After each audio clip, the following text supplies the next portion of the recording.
너희끼리 집에서 쉬지 차라리. 에이, 그래도 우재도 명절에 할머니, 할아버지 댁에 가보고 해야죠. 그러면 너희가 우재 좀 보고 있어야 밥을 차리든 말든 하지. 아버지한테 봐달라고 하시면 되잖아요. 네 아빠도 할 일이 없는 줄 알아? 쉬는 건 좋은데 종일 방에서 뭐 하는 거야? 모처럼 쉬는 날이잖아요. 근데 배고픈데 밥 언제 먹어요? 차리고 있어. 근데 너희는 언제 가려고 그래? 하루 잤으면 됐잖아. 어차피 집에 가도 할 일 없는데요. 내일 가려고요. 아니, 너희 직장 다니느라 못했던 일을 해 차라리. 할 일 없으면 밀린 집안일을 하던지. 아니면 셋이서 나들이를 가. 처가에서도 멀다고 이제 오지 말라고 그러시는데. 그럼 저희는 어딜 가요? 여행도 가봤는데 명절엔 특히 다 비싸요. 집에서 쉬는 게 더 좋아요, 저희는. 그럼 너희 집에서 쉬어. 오늘 이야기 속 주인공은 65세 박명선 씨입니다. 그리고 그녀의 아들과 며느리에 관한 이야기입니다. 박 씨는 명절이라면 진절머리가 나는 사람이었습니다.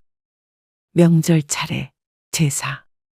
평생을 얽매여 갖은 고생을 했습니다.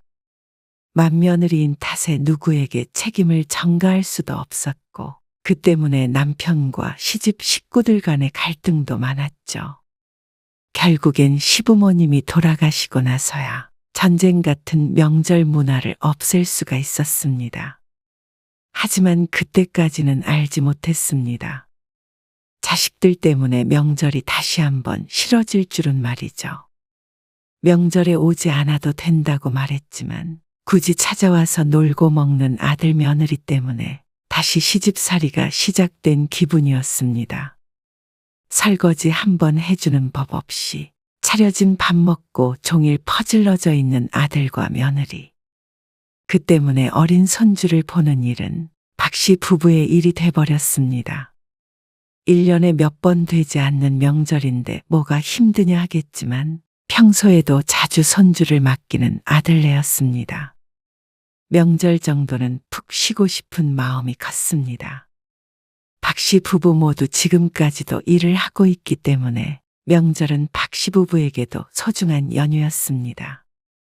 그런데 그 시간을 자식 뒤치다꺼리 하느라 쓰고 싶지 않았습니다. 이제는 시부모도 좀 명절에서 완전히 해방되고 싶었습니다. 그게 아무리 자식이라도 귀찮을 수 있었죠. 박 씨는 아들 하나, 딸 하나가 있었습니다. 둘 다 20대 후반부터 따로 살고 있었고, 아들은 몇 년 전에 결혼을 해서 가정을 꾸렸습니다. 그런데 아들이 결혼하고 나서 박 씨 부부는 조금 고달파졌습니다. 원래 그런 것인지 아니면 박 씨 부부만 그런 것인지 몰라도 아들 내외가 찾아오는 게 달갑지만은 않았죠. 박 씨의 남편은 5남매 중 첫째였습니다. 장남의 숙명으로 집안의 대소사는 모두 참여해야 했고, 그 때문에 박 씨는 맏며느리 노릇을 지겹도록 해야 했습니다. 명절 2번에 제사 4번, 그리고 각종 가족 행사까지 합치면 1년이 훌쩍 지나갔습니다. 시집에 친척들이 모이는 날은 명절이 아니더라도 호출되어 중노동을 해야 했습니다.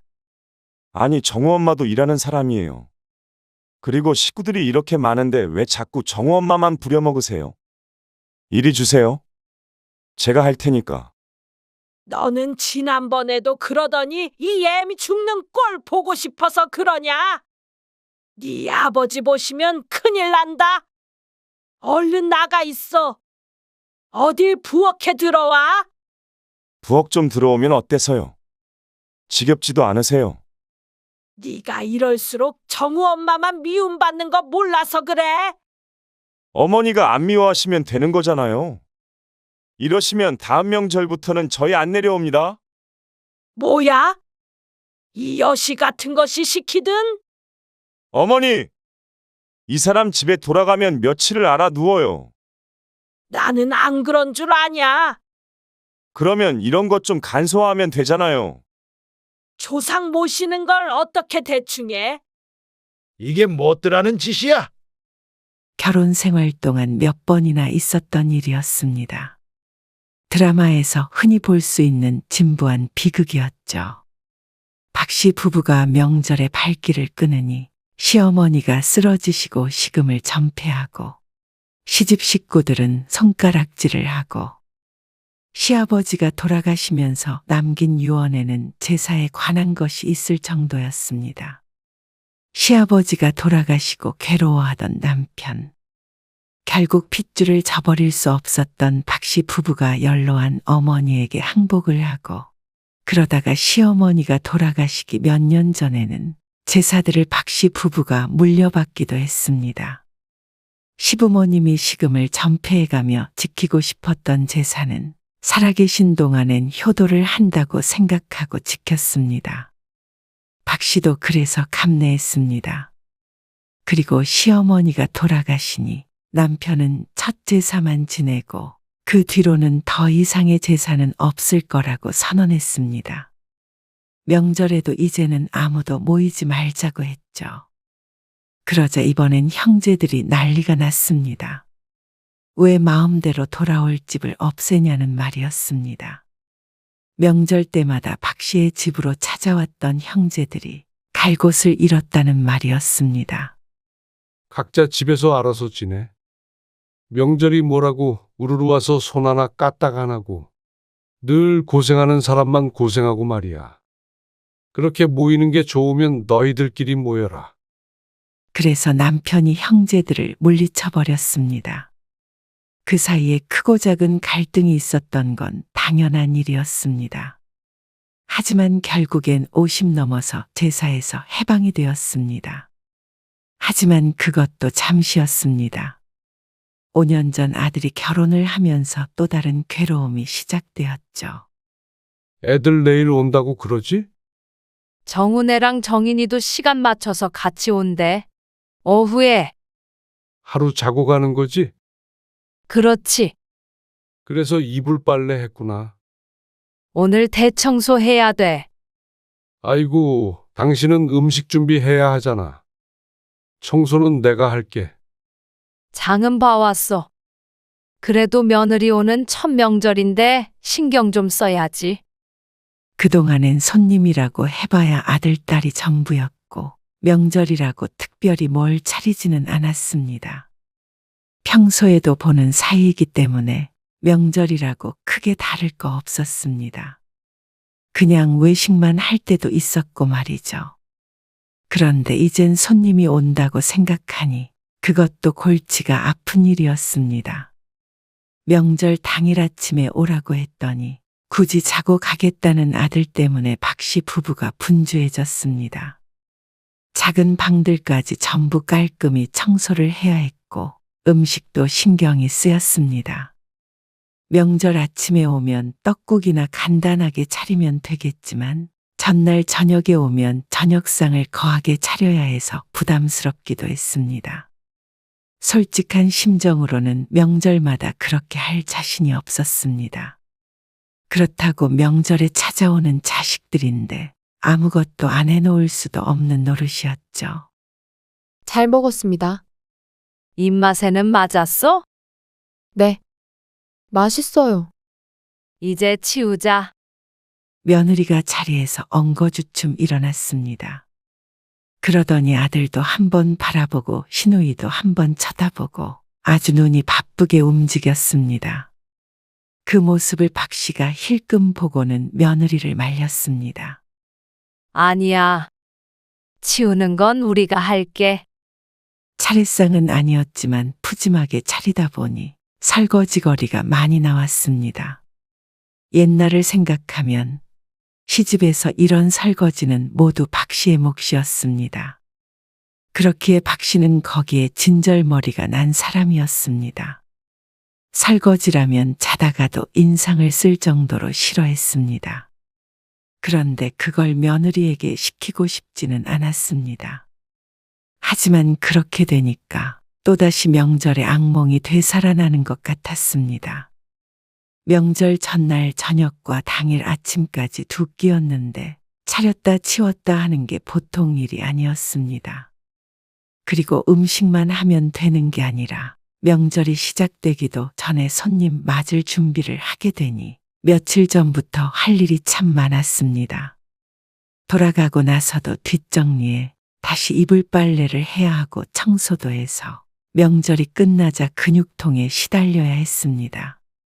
다음 명절부터는 너희들끼리 시간 보내. 아니면 처가에 가던가. 아예 오지 말라고요?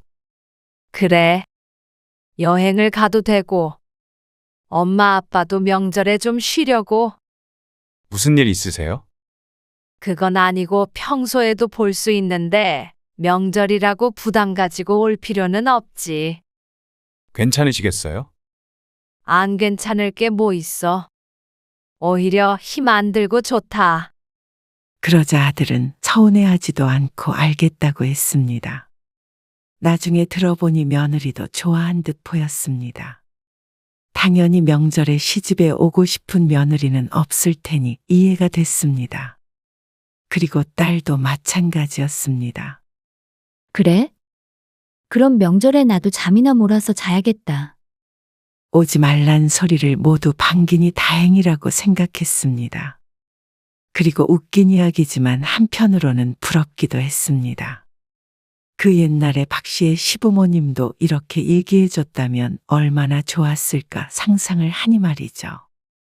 이미 지나간 일이었지만 그래도 내 자식들은 그런 삶을 안 살 거라고 생각하니 마음의 위안은 됐습니다.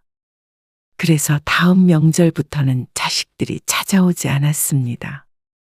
이렇게 아무도 안 온 것은 처음이었는데 아들은 괜찮겠냐고 물었지만 신기할 정도로 아무렇지도 않았습니다. 오히려 홀가분하기까지 했습니다. 박 씨와 남편 둘 다 지금까지 일하고 있기에 쉬는 날이 필요했습니다. 그래서 명절에 푹 퍼져서 쉬기도 하고 둘이 가까운 곳으로 놀러 가기도 했습니다. 그래서 명절이 참 좋은 거구나 싶었죠. 이번에 어디 놀러 가세요? 아니, 이번에는 집에서 쉬려고. 너희는? 처가에 내려갔다 오려고 해요. 그래. 잘 생각했네. 지난 명절에 여행에 다녀왔던 아들네 부부는 이번에는 사돈네 집으로 내려간다고 했습니다. 나름대로 명절에 잘 지내는 것 같아서 뿌듯했습니다. 그런데 그것도 처음 2년 정도 뿐이었습니다. 며느리가 아이를 낳고 나서부터는 그게 되지 않았습니다. 잠깐 우재 좀 맡아주세요. 우재 엄마 병원 좀 갔다 와야 하는데 애 데리고 가면 힘들어서요. 그래, 알았어. 맡기고 갔다 와. 감사해요. 아이가 태어난 뒤로는 아들 며느리를 훨씬 자주 보게 되었습니다. 아주 어릴 때는 며느리가 집에서 끼고 살았기 때문에 그러지 않았는데 조금 크고 나서 며느리가 복직을 하자 맡기는 빈도가 높아졌습니다. 시집에서 간섭하지 않아서 좋다는 말을 몇 번 했던 며느리였는데 어느샌가부터는 거꾸로 시집을 찾곤 했습니다. 친정이 멀리 있으니 이해는 하지만 결코 박 씨 부부에게 좋은 것은 아니었습니다.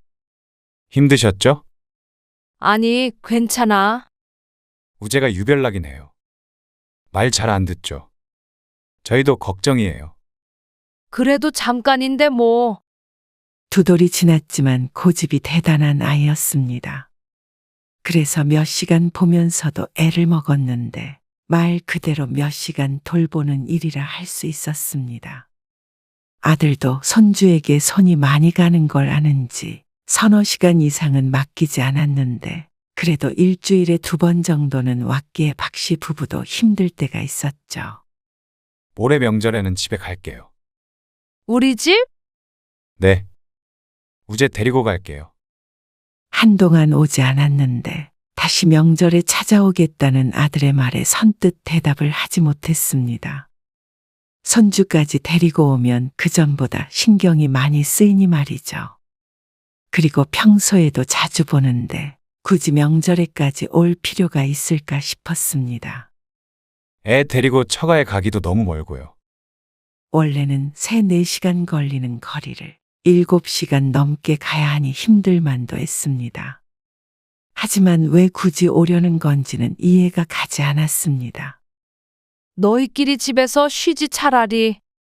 에이, 그래도 우재도 명절에 할머니, 할아버지 댁에 가보고 해야죠. 그 말에 박 씨는 어쩔 수 없이 고개를 끄덕였습니다. 하지만 곧 후회하게 되었습니다. 우재 좀 보고 있어야 밥을 차리든 말든 하지. 아버지한테 봐달라고 하시면 되잖아요. 네 아빠도 할 일이 없는 줄 알아? 잠깐만요. 그러면 이것만 하고요. 아들과 며느리는 연휴 첫날 오전에 집에 와서 방에 줄곧 틀어박혀 있었습니다. 컴퓨터인지 노트북인지를 들고 와서 게임 같은 걸 하는 듯 했죠. 얼른 끄고 나와봐. 아, 쉬러 왔는데. 쉬는 건 좋은데 종일 방에서 뭐 하는 거야? 저희는 이게 쉬는 거예요. 집에서는 우재 때문에 못하니까. 아들의 말에 박 씨는 고무장갑을 낀 채로 한숨을 내쉬었습니다. 아들네가 온다니 급하게 준비하느라 어제부터 정신이 하나도 없었습니다.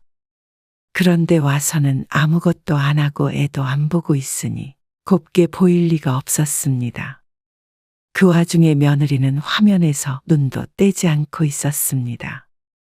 너희 집에서도 이러는 거 아니지? 우재 냅두고. 아, 아니죠. 그러니까 명절에는 좀 봐주세요. 이러려고 집에 왔나 싶었습니다. 다행히 박 씨가 눈치를 줘서 그런지 첫날에만 그러고 말았지만 그렇다고 해서 아들 며느리가 박 씨를 도와주는 것도 아니었습니다. 배고픈데 밥 언제 먹어요? 그놈의 밥 타령에 한숨이 먼저 나왔습니다. 아이가 생기기 전까지만 하더라도 이 정도는 아니었는데 그동안의 시간을 보상이라도 받듯 아들 며느리는 정말 아무것도 하지 않았습니다. 종일 집에서 빈둥빈둥 거리는데 밥 챙겨주고 치우고 하는 게 일이었습니다. 꼭 백수 자식 둘을 돌보고 있는 듯 했죠. 애가 생기니 이렇게 애를 대신 돌봐주질 않으면 쉬는 게 쉬는 것 같지가 않다고 했습니다. 그러니까 굳이 박 씨의 집에 온 것이었습니다. 얼마나 편할까 싶었습니다. 애도 두면 대신 봐주고 때 되면 밥 차려주고 말이죠. 반면에 그걸 모두 대신해주는 박 씨 부부만 죽을 맛이었습니다. 그리고 아들 며느리는 하룻밤 자고 가는 것에 그치지 않았습니다. 어차피 집에 가도 할 일 없는데요. 내일 가려고요. 작정하고 왔는지 갈아입을 옷도 이틀치를 들고 왔습니다.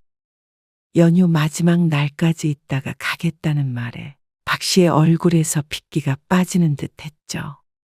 아니, 너희 직장 다니느라 못했던 일을 해 차라리. 할 일 없으면 밀린 집안일을 하던지. 아니면 셋이서 나들이를 가?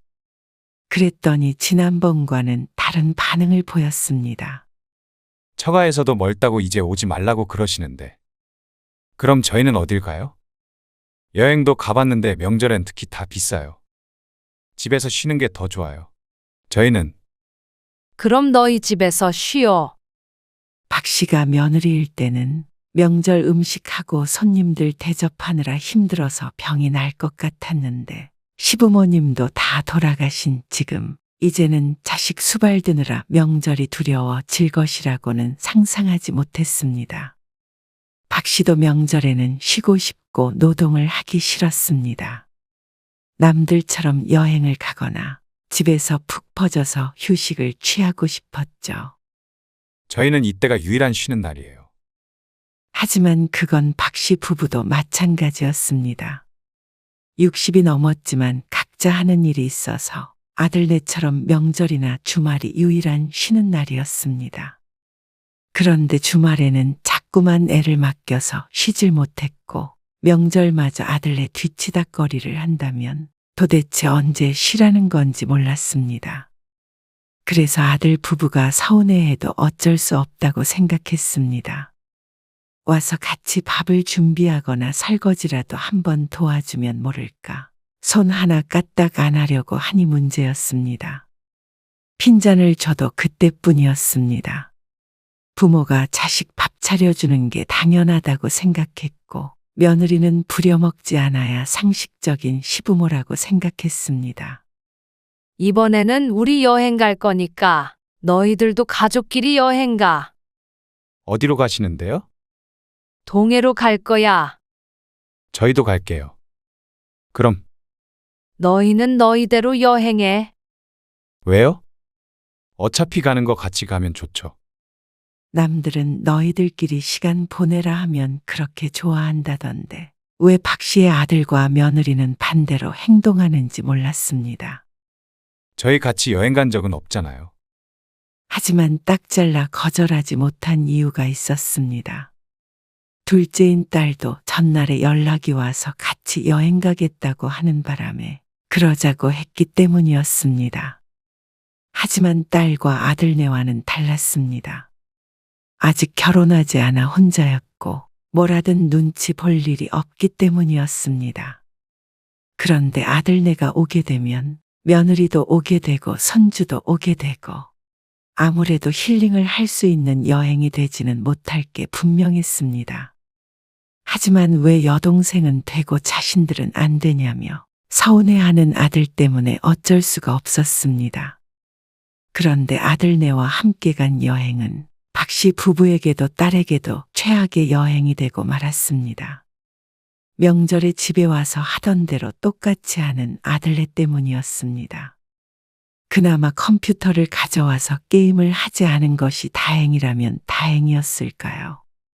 천방지축 아이를 볼 생각은 전혀 없는 아들내외 때문에 박 씨 부부와 딸만 동분서주해야 했습니다. 원래는 받아보며 천천히 거닐고 회도 먹고 할 생각이었는데 손주가 울며 불며 바닥을 뒹구는 바람에 그걸 달래느라 바다는커녕 머리에 모래만 잔뜩 달고 와야 했고, 횟집은 아이가 식당에 오래 앉아있질 못해 밥이 코로 들어가는지 입으로 들어가는지 몰랐습니다. 그리고 아들과 며느리는 희낙낙 저들만 좋았죠. 엄마, 이 조합으로는 나는 다신 여행 못하겠다. 부모가 자식에게 신경을 꺼버리니 고모인 박 씨의 딸도 조카를 돌보느라 진이 빠진 듯 했습니다. 아무리 그렇다고 한들성인 여럿이서 아이 하나는 어떻게든 돌보겠지만 아들 내외의 태도가 문제였습니다. 딸도 오빠 부부에게 학을 뗐고 그건 박신혜도 마찬가지였습니다. 어찌나 이기적인지 몰랐습니다. 예전에는 그래도 명절이면 전 같은 것도 부치고 했잖아요. 음식도 진짜 많이 했는데. 좀 그립긴 하네요. 지금은 명절이 명절 같지 않으니까. 전을 부치라고. 맛있긴 하잖아요. 바로 부쳐서 먹으면. 잡채 같은 것도 좀 있으면 좋겠고요. 그러게요. 명절 느낌이 안 나긴 하네요. 사돈네는 그런 음식 하시니? 아, 안 하시긴 하시죠? 또다시 찾아와서 놀고 먹는 아들 며느리가 반찬 투정인지 뭔지를 했습니다. 전이 어쩌고 잡채가 어쩌고 하는 소리에 기가 막혔습니다. 며느리는 그렇다 치더라도 아들은 엄마가 명절마다 그 고생을 했던 걸 뻔히 알고 있으면서도 전타령을 하나 싶었습니다. 너네 집 사줬는데 왜 자꾸 오는 거야? 좀 가라. 엄마 힘들게 하지 말고.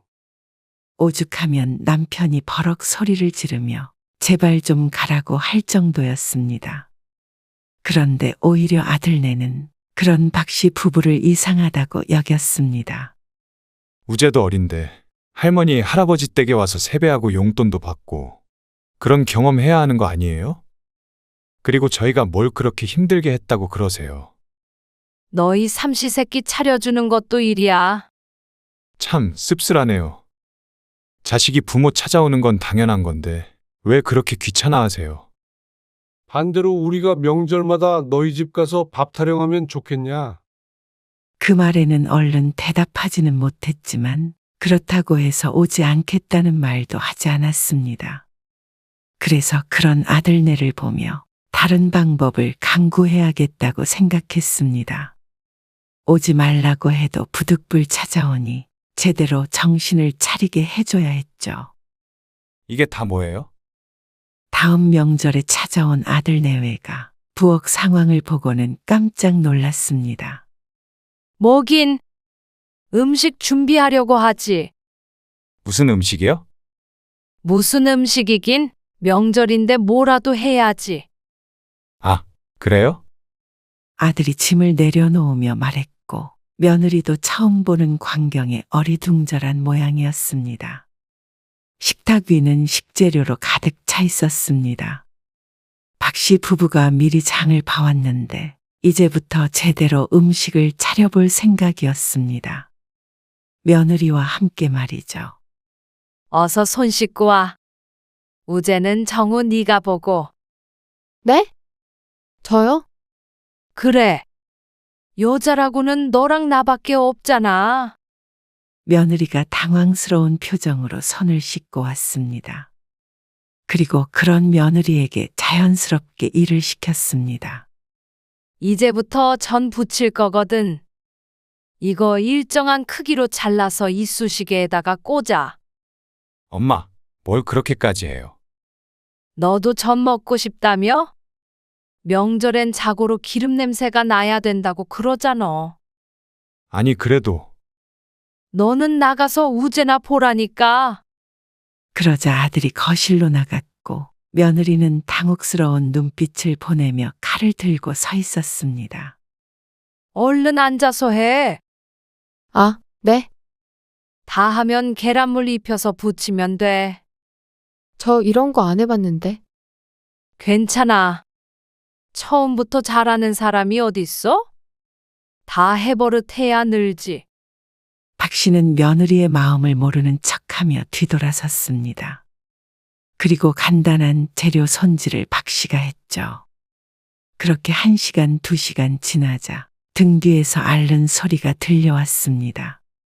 힘드니? 아, 네. 조금요. 옛날에는 그거에 5배는 붙였어. 사실 박 씨도 힘들었습니다. 부엌에 서서 뭔가를 하려니 허리도 쑤셨죠. 하지만 며느리는 아주 죽상을 하고 있었습니다. 그래도 이렇게 같이 전도 붙이고 하니까 좋다. 다음부터는 다시 차례도 지낼까 생각 중이야. 정우 아빠랑 상의 좀 해봐야겠다. 그러자 며느리가 고개를 번쩍 들어 쳐다보았습니다. 표정이 하도 간절해서 어쩐지 웃음이 날 것 같았습니다. 옛날에 정우 할머니 살아계셨을 때 조상 모시는 거 소홀하면 안 된다고 그러셨거든. 근데 우리가 차례도 안 지내고 제사도 안 지내니까 좀 마음에 걸리네. 아, 그런데 요즘에는 다들 그러는 추세긴 하잖아요. 추세가 무슨 상관이야? 집마다 다른 거지 그건. 네, 그렇죠. 아무튼 그건 생각을 좀 해봐야겠으니까 하던 거 마저 해. 박 씨가 다시 뒤를 돌자 한숨 소리가 들리는 것 같았습니다. 그때 아들이 부엌에 들어왔습니다. 엄마, 적당히 해서 먹어요. 저희밖에 없는데 음식 많이 해서 뭐해요? 그래도 구색은 갖춰야지. 전이면 충분하잖아요. 아이고 무슨 소리야. 나물도 해야 되고 산적도 해야 되고 또 뭐 사왔지. 아무튼 할 거 많어. 그러자 아들도 기가 질린 듯한 표정을 지었습니다. 너는 할 일 없으니까 나가. 너희 할머니 살아계셨으면 큰일 났다. 아니, 그래도 우리 둘이 해도 충분해. 내가 우재 엄마 잡아먹니? 별로 안 힘들지? 아, 네. 마지못해 대답하는 며느리를 못 본 척했습니다. 그리고 저녁 식사를 마친 뒤에도 또다시 며느리를 불렀습니다. 우재 엄마. 내가 거품 묻히면 옆에서 좀 헹궈줘. 아, 네. 엄마 왜 자꾸 그러세요? 뭐가? 왜 안 시키던 걸 자꾸 시키세요? 예. 설거지가 어때서? 엄마 옛날에는 그 많은 거 혼자 다 했어. 그래도 옆에서 같이 하자는 건데 싫어? 시엄마가 며느리한테 이것 좀 못 시켜? 며느리는 표정은 싫다는 듯한 표정이었지만 차마 대놓고 싫다고 하진 못했습니다. 박 씨가 그동안 시키질 않아서 자신들이 편히 쉬다 갈 수 있었다는 걸 모르는 것 같았습니다. 그리고 다음날 명절 당일이 되었을 때는 새벽 5시에 며느리를 깨웠습니다. 우재 엄마, 일어나 봐. 네? 지금 시간이. 5시야. 근데 벌써 일어나요? 원래 명절에 새벽에 일어나서 머리 감는 거야. 머리를요? 비몽사몽 어리둥절한 며느리를 흔들어 깨웠습니다. 그러자 마지못해 일어났는데 왜 일어나서 머리를 감아야 하는지 모르는 얼굴이었습니다. 사실 박 씨도 그건 이해가 안 갔는데 시어머니가 살아계셨을 적에 그렇게 하라고 시켜서 명절마다 해왔던 관습이었습니다. 이제는 안 하지만 말이죠. 같이 아침 준비를 하면서 보니 며느리는 하루 사이에 퀭한 얼굴이 되어버렸습니다. 그동안 10시까지 늦잠을 잤는데 잠도 제대로 못 자고 종일 쉬지도 못하니 피곤하긴 한 모양이었습니다. 하지만 그건 박 씨도 마찬가지였습니다. 다만 목적이 있기에 참고 하는 것뿐이었죠. 우리는 찬밥 먹자. 어제 먹은 밥이 남아가지고 새 밥을 조금밖에 안 했네. 그래도 새로 하시지. 아깝게 뭘? 여보, 내 거 먹어. 어? 남자는 찬밥 먹는 거 아니야. 그런 게 어디 있어요. 왜 없어? 박 씨는 시부모님이 살아계셨을 적에 겪은 일들을 애써 떠올렸습니다. 그리고 그걸 며느리에게 그대로 하려고 노력했죠. 어머님 설거지 다 했어요. 그래? 그럼 점심 때 먹을 쌀도 불리고 마늘 좀 까놔야 하는데 내가 허리가 아프네. 제가 해요? 그럴래? 아, 엄마. 왜? 지금 일부러 이러세요? 무슨 말이야? 박 씨가 어리둥절한 표정으로 아들을 쳐다보았습니다.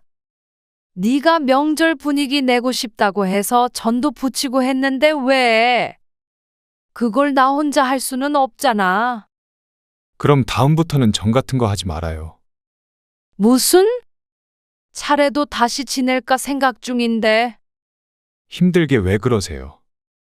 뭐가 힘들어? 너희 서운하다며? 명절에 다 같이 모여서 우재는 조부모 사랑받고 명절 추억 쌓아주면 좋지. 차례상 차리는 것도 구경시켜주고. 그러자 아들도 경악을 했습니다. 박 씨는 태연하게 차만 홀짝거릴 뿐이었습니다. 그리고 1시간쯤 있다가 아들과 며느리가 방에서 나왔습니다. 짐가방을 들고 말이죠. 너희 어디 가니? 이만 가보려고요. 왜? 내일까지 있는 거 아니었어? 내일 먹을 것까지 장 봐왔는데 아니에요. 집에서 쉬려고요. 집에서 쉬어줘? 우재도 있는데 여기 있어. 박 씨의 말에도 아들 며느리는 서둘러서 집에 돌아갔습니다. 그 와중에 며느리는 터덜터덜 지친 발걸음이었죠. 아들 며느리가 나가자 남편이 허허하고 작게 웃음을 터뜨렸습니다. 박 씨 또한 속이 시원했습니다. 그리고 당연한 얘기지만 아들은 다음 명절부터는 자기들끼리 여행을 가겠다고 했습니다. 단 하루였지만 조금 힘들게 했다고 발길을 끊는 아들 내외가 어이가 없기도 했지만 결과적으로는 잘 됐다 싶었습니다. 자식을 꼭 이런 방법으로 쫓아내야 했었나 생각하면 쓴웃음이 났다가도 이제 다시 그 고생을 안 해도 된다고 생각하니 충격요법이 효과적이었다는 생각이 들었습니다. 당연히 아예 안 보고 살지는 않겠지만 적어도 명절이 두렵지는 않게 되었죠.